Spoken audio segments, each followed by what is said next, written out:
రామరాజ్యం channel ప్రేక్షకులకు నమస్కారం. ఈ సీనియర్ జర్నలిస్ట్ దేరంగుల కృష్ణయ్య. విలువల పాడ పోలీసులు కోర్టు అంటే అమరావతి నుంచి పులివెందుల వరకు భయం లేదా అనే అంశంపై విశ్లేషణ. రాజకీయాలు ఎటు వెళ్తున్నాయో అర్థం కాని పరిస్థితి.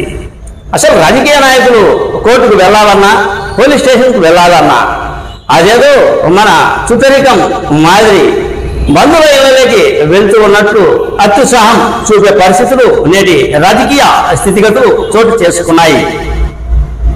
అసలు పోలీస్ స్టేషన్ అంటే భయం లేదు, కోర్టు అన్నా కూడా భయం లేదు. పోలీస్ స్టేషన్కు కోర్టుకు వెళితే కోర్టులో మనం మహా అంటే అదే జైలుకు కోర్టు ద్వారా వెళ్తే మహా అంటే నెల, 2 నెలల, 3 నెలల, 6 నెలల మళ్ళా మనం బెయిల్ మీద వస్తాము. బెయిల్ మీద నెల ఉన్నా 6 నెలలు ఉన్నా బెయిల్ వచ్చేంత వరకు ఉన్నా మనం విలాసవంతమైన జీవితాన్ని అనుభవిస్తూ ఉన్నాం జైళ్లలో కూడా అనే ఆరోపణలు గుప్పిస్తూ ఉన్నారు. ఈ ఆరోపణలు రావడానికి ప్రధాన కారణం ఏమిటి అంటే జైలు అంటే భయం లేదు, జైల్లో అన్ని వసతులు సమకూరుతాయి అనే పరిస్థితి కొనసాగుతూ ఉంది. అంటే జైలు గోడల మధ్య మనం ఉన్నా కూడా ఆనందంగా మనం జీవించవచ్చు అనే భ్రమలో ఉన్నారా? అదే జరుగుతుందా అనే అనుమానం రాక మానదు. అటు తర్వాత ఈ విషయం నేను ఎందుకు చర్చించుకుంటూ ఉన్నాను అంటే ఇటీవల కాలంలో పులివెందుల విషయానికి వద్దాం. పులివెందుల విషయానికి వస్తే దాదాపుగా ఏదో మహానాడు కార్యక్రమం కడపలో మహానాడు కార్యక్రమాన్ని తెలుగుదేశం నేతలు చేపట్టారు. పులివెందులలో తెలుగుదేశం నేతలు అంతా కూడా వైఎస్ విగ్రహాల చుట్టూ జెండాలు కట్టారు అని వైకాపా నేతలు ఆరోపణలు చేస్తూ చాలా రాద్ధాంతం చేసి ఘర్షణ వాతావరణం తెచ్చుకున్నారు.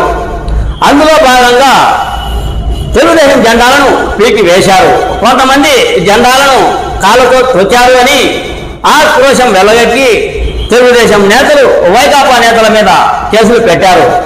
దాదాపుగా 15 మంది మీద కేసులు పెట్టారు.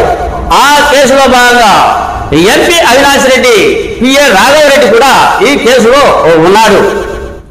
అంటే ఈ కేసుల అంశం పులివెందులలో ఏ కైపెంపుల వద్ద కూడా ఏం చర్చ జరుగుతూ ఉంది అంటే జైలుకు వెళ్తే వాళ్ళకింప మహాభాగ్యం, జైలుకు వెళ్ళింది వాళ్ళని అదృష్టవంతులుగా ఇక్కడ పులివెందులలో భావిస్తూ ఉన్నారు. ఏ టీవంపుల వద్ద చూసినా ఇదే చర్చ. మహా అంటే నెల ఉంటారు, ఆ తర్వాత 2 నెలలు ఉంటారు, 3 నెలలు ఉంటారు, 6 నెలలు ఉంటారు. మళ్ళా వాళ్ళు చెప్పిందే శాసనం. మొత్తం నాయకులంతా వాళ్ళ మాటలే వింటారు. ఉంటే 3 నెలలు, 4 నెలలు, 6 నెలలు నాయకులంతా వాళ్ళ మాటలే ఉంటారు. మేము జైలుకు పోయించినాం కదా అని హుకుం జారీ చేస్తారు. వాళ్ళ పనులు వాళ్ళు చక్కదిద్దుకుంటారు, కాంట్రాక్ట్ పనులు చేసుకుంటారు. ఆ తర్వాత వాళ్ళకు నచ్చిన పనులన్నీ కూడా చేయించుకుంటారు. అతిపెద్ద నాయకులతో కోటాను కోట్లు సంపాదించుకుంటారు. ఒక 6 నెలలు, 3 నెలలు జైల్లో ఉంటే అనే సంభాషణ పులివెందులలో ఎక్కడ చూసినా ఇదే జరుగుతూ ఉంది. అంటే పోలీసులు అంటే భయం లేదు, కోర్టు అంటే భయం లేదు. కేవలం కొద్ది రోజులు ఉంటే మహా ఆనందమైన జీవితం, కోటాను కోట్లు సంపాదించుకోవచ్చు అని మొత్తం కార్యకర్తలు సహా నాయకులతో సహా ఇదే అభిప్రాయం ఉన్నట్టు ఉంది. ఈ చర్చ జరిగింది కనుక నేను నా వీడియోలో చెప్పదలిచా. అటు తర్వాత అమరావతి రాజధాని అంశానికి వద్దాం. అమరావతి రాజధానిలో మహిళలను కించపరిచే విధంగా కొన్ని వ్యాఖ్యలు చేశారు సీనియర్ జర్నలిస్టులు ఓ డిబేట్, సాక్షి డిబేట్ ఛానల్లో.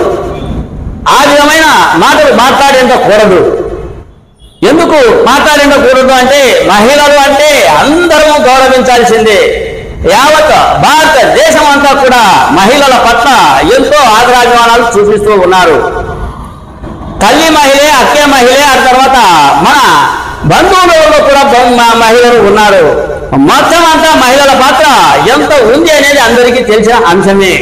కానీ ఒక రాజధాని అంశంగా మహిళలను కించపరిచే విధంగా మాట్లాడారు అనే విషయం ఇది రాద్ధాంతం అవుతూ ఉంది. ఎక్కడ చూసినా సోషల్ మీడియాలో ఇదే జరుగుతూ ఉంది.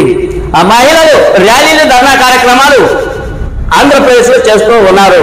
వాళ్ళను అరెస్ట్ చేయాలి అని, దూషించిన వాళ్ళను, అమరావతి మహిళలను దూషించిన వాళ్ళను ఖచ్చితంగా అరెస్ట్ చేయాలి అని మొత్తం మహిళలు ధర్నా కార్యక్రమాలు, ర్యాలీ కార్యక్రమాలు చేస్తూ ఉన్నారు. అధికార పార్టీ కూడా ముఖ్యమంత్రితో సహా, ఉప ముఖ్యమంత్రి పవన్ కళ్యాణ్తో సహా వాళ్ళ మీద చర్యలు తీసుకోవాలని వాళ్ళు అంటూ ఉన్నారు. ఈ విధమైన పరిస్థితి కొనసాగుతూ ఉంది. అంటే సీనియర్ జర్నలిస్ట్ అని చెప్పుకుంటూ మనం ప్రతిరోజు మహిళల పట్ల, మహిళల మధ్య తిరిగే వాళ్ళము, మహిళలనే మనం అనరాని మాటలు అన్నారు అంటే ఇది ఎంతవరకు సమంజసం? అంటే మనం ఏమైనా అనొచ్చు, ఎక్కడైనా అనొచ్చు, ఎందరినైనా తిట్టొచ్చు, ఎవరినైనా తిట్టొచ్చు. మహా అయితే ఏమవుతుంది? కేసులు పెడతారు, స్టేషన్కి వెళ్తాం, కోర్టుకు పోతాం, 3 నెలలు 4 నెలలు 6 నెలలు బెయిల్ తెచ్చుకుంటాం. ఏమవుతుంది?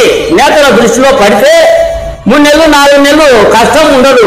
పైగా జైళ్ళలో అన్ని వసతులు కలుగుతూ ఉన్నాయి అనే ఆనంద మాటలు మాట్లాడుతూ ఉన్నారు. అంటే పెద్దల దృష్టిలో మనం ఏమైనా కించపరిచినా, ఎవరి మీద దౌర్జన్యం చేసినా, మనం దాడులు చేసినా మహా అంటే పెద్దల దృష్టికి పడతాము, మనం కోటాను సంపాదించుకుంటాం అనే దృష్టి మినహా ఇంకొక భయం అనేది లేదు. గతంలో జైలుకు పోవాలి అన్నా, పోలీస్ స్టేషన్లో అడుగు పెట్టాలి అన్నా భయం. అరే వాడు పోలీస్ స్టేషన్కి పోయినారా, అరే వాళ్ళ ఇంటికాడికి పోలీసులు వచ్చారా అంటే కుటుంబం అంతా ఎన్నో రోజులు క్షోభపడే పరిస్థితి. కానీ ఇప్పుడు ఆ పరిస్థితి లేదు. అరే వాడు జైలుకు వెళ్ళి వచ్చాడురా, వాడు జైలుకు వెళ్ళి వచ్చాడురా, వాడి కుటుంబం అని ఘోరంగా దూషించే పరిస్థితులు అప్పట్లో ఉంటాయి.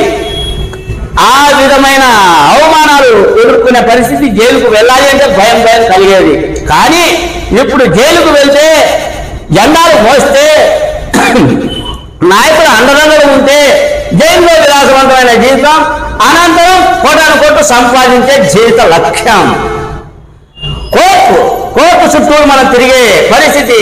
మహా అంటే ఒక కేసులో ఎదుర్కొంటాం. హత్య కేసు అనుకోండి, అటు తర్వాత ఇతర దోపిడీ కేసు అనుకోండి, అటు తర్వాత స్కామ్ కేసు అనుకోండి, గంజాయి కేసు అనుకోండి. ఏమవుతుంది?